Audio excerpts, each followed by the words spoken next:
Hi friends, ಎಲ್ರಿಗೂ ನಮಸ್ಕಾರ. ನಿಮ್ಮ ಆಯ್ಕೆ ಕನ್ನಡ ಯೂಟ್ಯೂಬ್ ಚಾನಲ್ಗೆ ಸ್ವಾಗತ. ನಮ್ಮಲ್ಲಿ ಒಂದು ಸಂಪ್ರದಾಯ ಇದೆ. ಹುಟ್ಟಿದಂಥ ಮಕ್ಕಳಿಗೆ ಮೊದಲನೆಯ ಕೂದಲನ್ನು ದೇವರಿಗೆ ಅರ್ಪಿಸುವಂತಹ ಪದ್ಧತಿ ನಮ್ಮಲ್ಲಿ ಮೊದಲಿನಿಂದ ಜಾರಿಯಲ್ಲಿದೆ. ಆ ನಿಟ್ಟಿನಲ್ಲಿ ನಾವು ತುಂಬ ಜನ ಅಂದ್ಕೊಳ್ತಾರೆ ದೊಡ್ಡ ತಿರುಪತಿನಲ್ಲಿ ಮೊದಲನೇ ಸಾರಿ ಕೊಡಬೇಕು ಅಂತ. ಆದರೆ ಈ ಕೋವಿಡ್ ಸಿಚುವೇಶನ್ ಇರೋದ್ರಿಂದ ತುಂಬ ಜನ ಅದನ್ನು ಪೆಂಡಿಂಗಲ್ಲಿ ಇಟ್ಕೊಂಡಿದ್ದಾರೆ. ಈಗ ನಾನು ಹೇಳುವಂತಹ ಮೆಥಡನ್ನು ನೀವು ಫಾಲೋ ಮಾಡಿದ್ರೆ ದೊಡ್ಡ ತಿರುಪತಿಯಲ್ಲಿ ನಿಮ್ಮ ಇಚ್ಛೆಯಂತೆ ನಿಮ್ಮ ಮಕ್ಕಳ ತಲೆ ಕೂದಲನ್ನು ಕೊಡಬಹುದು. ಮೊದಲನೇದಾಗಿ ನಮಗೆ ಬಂದಂತಹ ಪ್ರಶ್ನೆ ಏನಪ್ಪ ಅಂದರೆ, ಮಗುಗೆ ಕೂದಲನ್ನು ಕೊಡಬೇಕಾದಾಗ ಮೇಲಕ್ಕೆ ಚೆಕ್ ಪೋಸ್ಟಲ್ಲಿ ಬಿಡ್ತಾರಾ ಅಂತ. ನಾವು ಮಗುನ ಕರ್ಕೊಂಡು ಹೋಗಿದ್ವಿ. ಸೊ ಚೆಕ್ ಪೋಸ್ಟಲ್ಲಿ ಏನೂ ಪ್ರಾಬ್ಲಮ್ ಆಗಿಲ್ಲ. ಮಗುವನ್ನು ಬಿಟ್ಟರು ಮೇಲ್ಗಡೆ ಹೋಗ್ಬೋದು, ಆದರೆ ದರ್ಶನಕ್ಕೆ ಮಗುವನ್ನು ಬಿಡೋದಿಲ್ಲ ಅಂತ ಹೇಳಿದರು. ಸೊ ಹಾಗಾಗಿ ನಾವು ಮಕ್ಕಳನ್ನು ಕರ್ಕೊಂಡು ಬೆಟ್ಟವನ್ನು ಹತ್ತಾ ಇದ್ದೀವಿ. ನಾವು ಹತ್ತುವಾಗ ನಮಗೆ ನೋಡಿದಂತಹ ದೃಶ್ಯಗಳೇನಪ್ಪ ಅಂದರೆ, ಸಾಮಾನ್ಯವಾಗಿ ಈ ರೀತಿ ರೋಡಲ್ಲಿ ಹೋಗ್ತಿದ್ದಾಗ ತುಂಬಾ ವೆಹಿಕಲ್ಸ್ ಇರ್ತಿತ್ತು. ಅಂದರೆ ನಾವು ಹೋಗಿದ್ದು ಮಾರ್ನಿಂಗ್ ಆಗಿರೋದ್ರಿಂದ ಮಾರ್ನಿಂಗ್ ತುಂಬ ವೆಹಿಕಲ್ಸ್ ಇರುತ್ತೆ. ಅಂದರೆ ಎಲ್ಲರೂ ಬರೋರೆಲ್ಲ ಮಾರ್ನಿಂಗ್ ಆಲ್ಮೋಸ್ಟ್ ಬರ್ತಿರ್ತಾರೆ. ಸೊ ಹಾಗಾಗಿ ರೋಡಲ್ಲಿ ತುಂಬ ಉದ್ದದಾಗಿ ವೆಹಿಕಲ್ಸ್ ಇರ್ತಿತ್ತು. ಆದರೆ ಈಗ ನೋಡಿದ್ರೆ ತುಂಬ ಕಡಿಮೆ ವೆಹಿಕಲ್ಸ್ ಇದೆ. ಅಂದರೆ ಜನ ಕಡಿಮೆ ಇದ್ದಾರೆ ಅಂತಲೇ ಅಂದ್ಕೊಂಡಿದ್ದೀವಿ. ಆ್ಯಂಡ್ ಹಾಗೆ ಪೆಡಿಸ್ಟ್ರಿಯಲ್ ಅಂದರೆ ಕಾಲ್ನಡಿಗೆಯಲ್ಲಿ ಬರ್ತಾರಲ್ವ, ಆ ದಾರಿಯನ್ನು ನೋಡಿದ್ರೇನು ಸಹ ಯಾವಾಗಲೂ ಜನ ಕಿಕ್ಕಿರಿದು, ಅಂದರೆ ನಡ್ಕೊಂಡು ಹೋಗುವಾಗ ಜಾಗ ಇಲ್ಲದೆ ಎಷ್ಟೊಂದು ಜನ ಹೋಗ್ತಿದ್ರು. ಆದರೆ ಈಗ ನೋಡಿದ್ರೆ ತುಂಬ ಕಡಿಮೆ ಜನ, ಬೆರಳೆಣಿಕೆಯಲ್ಲಿ ಎಣಿಸ್ಬೋದು ಅಂದ್ಕೊಳ್ತೀನಿ. ಒಂದಷ್ಟು ದೂರವನ್ನು ನೋಡಿದ್ರೆ ನಾನು ನೋಡಿದ ಪ್ರಕಾರ ಸುಮಾರು ಒಂದು 20 ಹೆಜ್ಜೆಯಷ್ಟು ನಡಿಗೆಯಷ್ಟು ದೂರ ನೋಡಿದಾಗ ಆಲ್ಮೋಸ್ಟ್ ಒಂದು 2-3 ಜನ ಸಹ ಕಾಣಿಸ್ಕೊಳ್ಳಿಲ್ಲ ನನಗೆ. ಈ ನಡಿಗೆ ದಾರಿನಲ್ಲಿ ಬರೋರು ಸಂಖ್ಯೆ ಸಹ ಕಡಿಮೆ ಆಗಿದೆ ಅಂತಲೇ ಹೇಳ್ಬೋದು.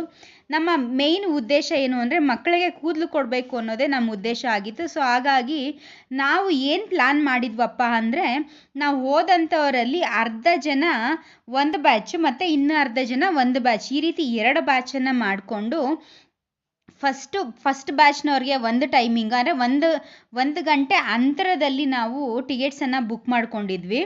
ಫಸ್ಟ್ ಬ್ಯಾಚ್ ಹೋದವ್ರು ಯಾರಿದ್ದಾರೆ ಅವರು ಮಕ್ಕಳನ್ನೆಲ್ಲ ಬಿಟ್ಟು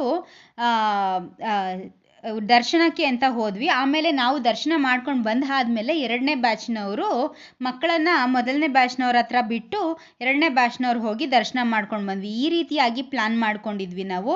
ಹಾಗೆ ಮಕ್ಕಳಿಗೆ ಕೂದಲನ್ನು ಕೊಡಬೇಕು ಅಂದಾಗ ನಾವು ಕೂದಲನ್ನು ಕೊಡೋದಕ್ಕೆ ಟೋಕನನ್ನು ತೊಗೊಂಡು ಹೋದ್ವಿ. ಆದರೆ ಅಲ್ಲಿ ಏನಪ್ಪ ಅಂದರೆ, ಮಕ್ಕಳಿಗೆ ಕೂದಲನ್ನು ತೊಗೊಳ್ತಿರ್ಲಿಲ್ಲ. ಬದಲಿಗೆ ಒಂದು 3 ಬತ್ತಿಯಷ್ಟು ಕೂದಲನ್ನು ಮಾತ್ರ ಕಟ್ ಮಾಡಿ ಅದನ್ನು ಕೊಡ್ತಿದ್ರು.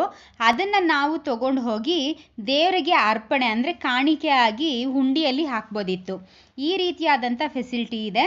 ಅವ್ರು ಹೇಳಿದ ಪ್ರಕಾರ ಈ ನಾವು 3 ಬತ್ತಿ ಏನನ್ನು ಕೊಡ್ತೀವಿ ಅದನ್ನು ನೀವು ಹುಂಡಿಯಲ್ಲೇ ಹಾಕಿ, ನೀವು ಅದನ್ನು ಸ್ವಾಮಿಗೆ ಒಪ್ಪಿಸಿದ ಹಾಗೆ ಆಗುತ್ತೆ. ಸೊ ಹಾಗಾಗಿ ನೀವು ನೆಕ್ಸ್ಟ್ ಡೇ ನೀವು ಮನೆಗೆ ಹೋದಾಗ ನೀವು ಪೂರ್ತಿ ಮಗುಗೆ ಶೇವ್ ಮಾಡಿಸ್ಕೊಳ್ಬೋದು ಅಂತಲೇ ಹೇಳಿದ್ರು. ಸೊ ಹಾಗಾಗಿ ನಾವು ಅಲ್ಲಿ ಗುಂಡೇನೂ ಓಡಿಸ್ಲಿಲ್ಲ. ಮಕ್ಕಳಿಗೆ 3 ಬತ್ತಿ ಕೂದಲನ್ನು ಕಟ್ ಮಾಡಿ ಕೊಟ್ಟಾಗ ಅದನ್ನು ತೊಗೊಂಡು ಹೋಗಿ ಉಂಡಿಯೆಲ್ಲ ಹಾಕಿ ದೇವ್ರಿಗೆ ಅರ್ಪಣೆ ಮಾಡಿದ್ದೀವಿ ಅಂದ್ಕೊಂಡೇ ಬಂದ್ವಿ. ಆಮೇಲೆ ನೀವು ನೋಡೋದಾದರೆ ಇನ್ನು ಒಳಗಿನ ಸಿಚುಯೇಷನ್ ಏನಪ್ಪ ಅಂದರೆ, ಒಳಗಡೆ ನನಗನ್ನಿಸಿದ ಪ್ರಕಾರ ಸೋಷಿಯಲ್ ಡಿಸ್ಟೆನ್ಸಿಂಗು ಅಷ್ಟೊಂದು ಮೇಂಟೈನ್ ಆಗ್ತಿಲ್ಲ ಅಂತಲೇ ನನಗನ್ನಿಸ್ತು. ಅಂದರೆ ಜನ ಕಡಿಮೆನೇ ಇದ್ದರು, ಆದರೂ ಸಹ ಕ್ಯೂನಲ್ಲಿ ಹೋಗುವಾಗ ಮೇಂಟೆನೆನ್ಸು ಅದೆಲ್ಲ ಅಷ್ಟು ನನಗೆ ಅನ್ನಿಸ್ಲಿಲ್ಲ. ಬಟ್ ಎಷ್ಟೇ ಆಗಲಿ ಅಷ್ಟೊಂದು ಜನರು ಬರ್ತಿದ್ದಂತಹ ದೇವಸ್ಥಾನದಲ್ಲಿ ಈಗ ಅಷ್ಟು ಕಡಿಮೆ ಜನಸಂಖ್ಯೆ ಇದೆ. ಮತ್ತು ಒಳಗಡೆನೂ ಸಹ ಅಷ್ಟೇ, ದರ್ಶನ ಮಾತ್ರ ತುಂಬ ಚೆನ್ನಾಗಿ ಆಗುತ್ತೆ. 1 ಗಂಟೆ ಸಮಯನೇ ಸಾಕು ನಿಮಗೆ ದರ್ಶನ ಮಾಡಲಿಕ್ಕೆ. ಕೆಲವೊಬ್ರಿಗಂತೂ ಅರ್ಧ ಗಂಟೆನಲ್ಲೇ ದರ್ಶನ ಆಗಿಬಿಡ್ತು ಅಂತ ಹೇಳಿದ್ರು. ಸೊ ಹಾಗಾಗಿ ನೀವೇನಾದರೂ ಮಕ್ಕಳಿಗೆ ತಿರುಪತಿಯಲ್ಲಿ ವೆಂಕಟೇಶ್ವರ ಸ್ವಾಮಿಗೆ ನಿಮ್ಮ ಮಕ್ಕಳ ಮುಡಿಯನ್ನೇನಾದರೂ ಅರ್ಪಿಸ್ಬೇಕು ಅಂತಿದ್ರೆ ಟೆನ್ಷನ್ನೇ ಬೇಕಾಗಿಲ್ಲ. ಮಕ್ಕಳನ್ನ ಕರ್ಕೊಂಡೋಗಿ ಅಲ್ಲಿ 3 ಬತ್ತಿಯನ್ನು ಕಟ್ ಮಾಡಿ ಕೊಡ್ತಾರೆ. ಅದನ್ನು ದೇವರಿಗೆ ಸಮರ್ಪಣೆ ಮಾಡಿ ನೀವು ಮಕ್ಕಳಿಗೆ ದರ್ಶನ ಆಗಲಿಲ್ಲ ಅಂದ್ರೂ ಮಕ್ಕಳನ್ನು ಬಿಟ್ಟು ನೀವು ದರ್ಶನ ಮಾಡಿಕೊಂಡು ಬರಬಹುದು.